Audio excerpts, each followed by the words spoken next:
मुंबईमध्ये असा एक आगळा-वेगळा रिक्षावाला आहे ज्याची रिक्षा आणि तो दोघांचा सुद्धा खूप बोलबाला आहे। त्याची रिक्षा म्हणजे खरं तर एक रिक्षाच नाहीये, तर ते 4 चाकांवरचं 3 चाकांवरचं चालतं फिरतं घर आहे। आरशापासून ते मोबाईल चार्जर पर्यंत, अगदी लँडलाईन फोन पासून ते बऱ्याचशा गोष्टींपर्यंत अगदी फ्री वायफाय देणं, अशा सगळ्या सोयी सुविधा तो ग्राहकांना पुरवतो। मैं हूँ घोड़ा ये है गाड़ी, मेरी रिक्शा सबसे निराली हो, ना गोरी है ना ये काली, ओ हो, घर तक पहुँचा देने वाली।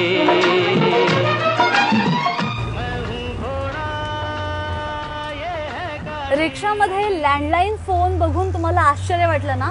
मलाही असंच वाटलं होतं पहिल्यांदा जेव्हा मी या रिक्षात बसले।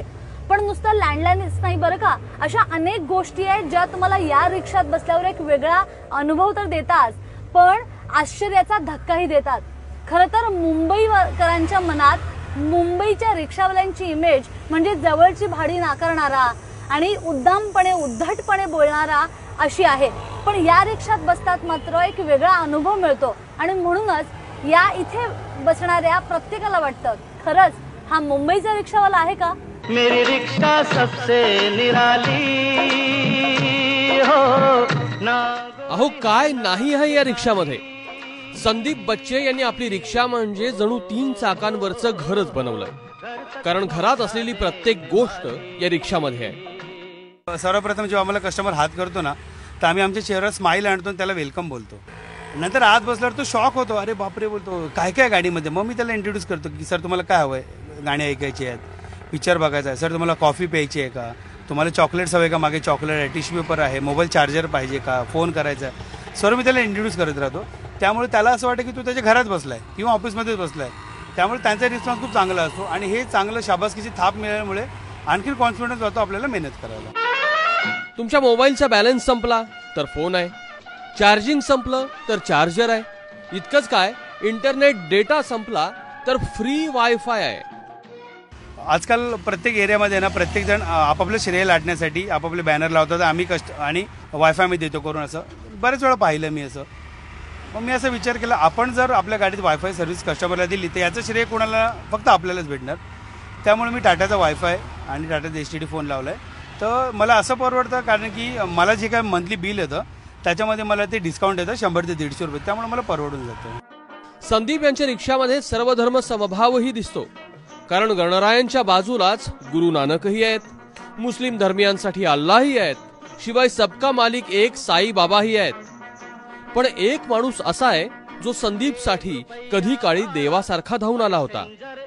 माझ्या आईला ज्यावेळेला आजारपण होतं 2002ला, त्यावेळेला मला कोणीच मदतीसाठी उभं नाही राहिलं। एकच माणूस होता जो होता संजय दत्त। त्याने मला त्यावेळेला जी अमाऊंट दिली त्या अमाऊंटने माझी आई तर बरी किंवा ऑपरेशन नाही झालं किंवा बरी होणार नाही झाली, पण ती अमाऊंटसाठी मला मेडिसिनसाठी चांगली हेल्प झाली। तर त्यामुळे मी संजय दत्तला खूप मानतो, माझ्या मोठ्या भावासारखा मी त्याला मानतो। आणि मग त्यासाठी मी अशी मन्नत केली आहे की जोपर्यंत संजय दत्त संपूर्ण आपली सजा कापून बाहेर येत नाही तोपर्यंत मी चप्पल नाही घातला। मागील 2.5 वर्षापासून मी चप्पल नाही घातली आहे। आताच 29 जुलैला त्यांचा वाढदिवस गेला, मी अख्ख्या दिवस खार बांद्रा सांताक्रूजमध्ये फ्री सर्व्हिस दिली। गाडीला गुलाब लावले, गाडीला फूल लावले, फुगे लावले, संजय दत्तचा माझा बॅनर लावला, no भाईगिरी only Gandhigiri, happy birthday भाई। या रिक्षातली वचनं गोळा केली तर अमूल्य सुविचारांचा एक छोटेखानी ग्रंथच तयार होईल। जीना यहाँ मरना यहाँ, मुंबई की बिना जाना कहा, बस दुआ में याद रखना, I am proud to be Indian, save girl child first, इत्यादी इत्यादी इत्यादी। शिवाय एक सूचनाही आहे, माझ्या रिक्षामध्ये फक्त टॉयलेट नाही आहे, बिकॉज नॉट पॉसिबल ना। बरेच वेळा कस्टमर विचारतात टीव्ही लावली, टेलिफोन लावला, mobile charger, recharge, wifi, chocolate, coffee, अरे पण आपने टॉयलेट क्यों नाही बनाया। आता अशा वेळी झाला जेंट्सचा प्रश्न विचारत होते, पण कॉलेजची मुली पण मस्ती करायची, अरे अंकल टॉयलेट क्यों नाही लगा। मग मी एका गाडीच्या एका कोणावर लिहिले की टॉयलेट इज नॉट अवेलेबल, त्यामुळे मला कोण विचारत नाही आता।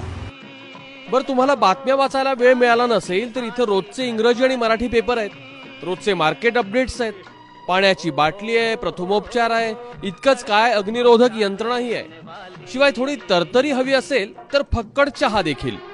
पण या झाल्या भौतिक गोष्टी, सर्वात महत्त्वाचं आहे ते म्हणजे संदीप यांच्यातला सजगपणा। 31 डिसेंबर शेवटचा अखेर असतो वर्षाचा, संजय दत्तचा बड्डे, महिला दिनी, HIV एड्स दिन जो एक दिवस जो 1 डिसेंबर जागतिक डे असतो, तर त्यावेळेला मी लाल रिबीन बांधतो खांद्यावर. आणि असे जे मी ठराविक दिवस बोललो त्यावेळेला मी फ्री सर्व्हिस देतो मुंबईकरांसाठी. आणि असं आहे की दर रविवारी माझ्याकडे जी काय फुलाची पाकळी मी जमा करतो, तर त्याच्यातनं मी कॅन्सर पेशंट म्हणा, ओल्ड एज होममध्ये असं जाऊन बिस्किटं करतो. मग ती 100 रुपयाची असू किंवा 200 रुपयाची असू, आठवड्याला 15 दिवसाला जसं माझ्याकडे इन्कम आहे तसं माझ्या धंद्यातनं मी थोडी सेवा करतो. एकदा किक मारली की रस्त्यावर जणू संदीप यांचंच राज्य असतं. म्हणून त्या किकवरही लिहिलंय, हर बार अपनी सरकार. एक कार्यशाळा घेतली गेली कल्याण ठाण्याच्या रिक्षावाल्यांसाठी की संदीप बच्चे तुम्ही काहीतरी येऊन यांना शिकवा, आजकाल थोडी मुजरी वाढली आहे किंवा थोडे प्रॉब्लेम्स आहेत रिक्षावाल्यांचे पब्लिकचे. तर त्याच्यावर मी त्यांना भाष्य केलं की कसं कस्टमरवर वागावं. भाडं रिफ्यूज करता पण त्याची एक पद्धत असते, जर आपण प्रेमाने बोललं तर ते पण ऐकतात. आणि मग तसं आम्ही एक स्पीच केलं. 7 स्टार सर्व्हिस देणाऱ्या रिक्षावाल्याची ही 3 चाकं म्हणजे चालतं बोलतं घर आहे, ज्यात तुम्हाला उपयोगी पडणारी प्रत्येक वस्तू आहे. हा मुन्नाभाई SSC खिशाने गरीब असेलही पण मनाने तितकाच श्रीमंत आहे. त्याच्याच या चाकावरच्या घरातल्या आरशामध्ये आम्ही आमचा चेहरा पाहिला, जो कृत्रिम वाटला, कारण त्या आरशामागचं जग अस्सल होतं. स्वाती लोखंडेसह ब्युरो रिपोर्ट, ABP माझा, मुंबई. घर तक पहुंचा देने वाली